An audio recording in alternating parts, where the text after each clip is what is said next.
Hi, this is Brent Guffey reporting for WNEP 16 here live at Reinhardt Village at Clarion University.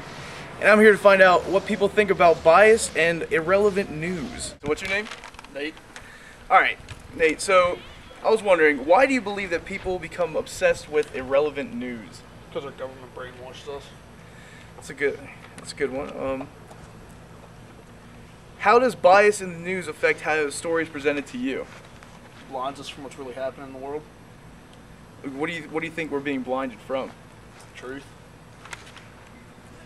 And why do you feel that news doesn't go too in-depth with stories and only scrapes the surface? Because they don't want us to know the truth. I'm here with Brant Schambach.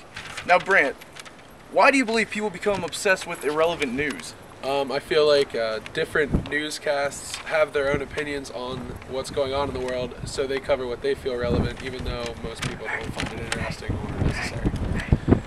How does bias in the news affect how a story is presented to you? With the bias in the news, most people don't take the time to look into the actual details of what's being covered, so they just believe whatever is being said in the news.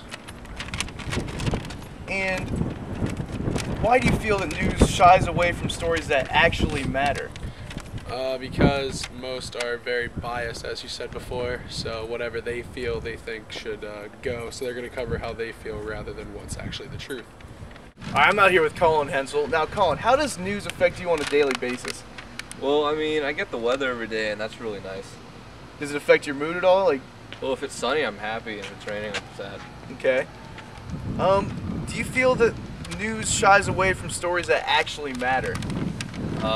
Yes. Why is that? Because our economy is in the pooper, and they don't really do anything about it, I think. Okay. And why do you feel that news doesn't go too in-depth with stories and only scrapes the surface?